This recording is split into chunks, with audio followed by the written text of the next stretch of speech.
धरती से लेकर आसमान तक, पाताल से लेकर खदान तक, कांग्रेस में हुए घोटाले उनके ईमानदारी की असलियत को बयां करते हैं। देश में कांग्रेस की सिर्फ सरकार ही नहीं बनती थी, बल्कि घोटालों का शटर खुलता था।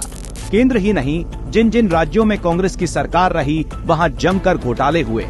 अगर घोटाले के लिए कोई पुरस्कार मिलता तो उसमें कांग्रेस पार्टी अव्वल साबित होती। इनके घोटालों की लंबी फेहरिस्त है।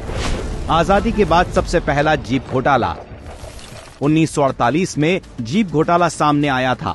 पाकिस्तान समर्थित कबायली हमले के बाद भारतीय सेना को जीपों की जरूरत थी। सरकार ने लंदन की एक कंपनी से 2000 जीपों का सौदा किया। सौदा 80 लाख रुपए का था, लेकिन एक साल में केवल 155 जीपें ही मद्रास बंदरगाह पर पहुंची।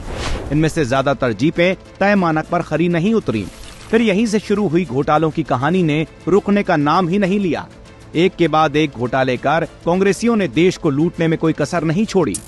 बात आकाश की करें तो अगस्ता वेस्टलैंड घोटाला। यूपीए 1 सरकार के समय अगस्ता वेस्टलैंड से वीवीआईपी के लिए 12 हेलीकॉप्टर्स की खरीद का सौदा हुआ। ये सौदा 3600 करोड़ रुपए का था।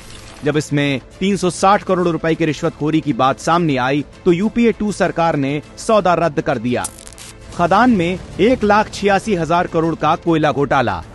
194 कोयला ब्लॉकों की नीलामी में अनियमितता पर कैग रिपोर्ट ने राजनीतिक हलकों में भारी हंगामा खड़ा कर दिया था और सरकारी खजाने को 1,86,000 करोड़ रुपए का नुकसान होने के लिए सरकार की भारी आलोचना की गई। पानी में पनडुब्बी घोटाला 1987 में 20 करोड़ रुपए का घोटाला उस समय सामने आया जब नेताओं और नौसेना अधिकारियों पर पनडुब्बी सौदे में दलाली खाने का आरोप लगा।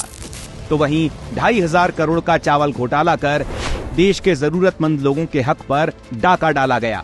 इन सभी आंकड़ों को देखने से यकीनन कहा जा सकता है कि कांग्रेस सरकार देश हित नहीं बल्कि गांधी खानदान की तिजोरी भरने में मशगूल थी।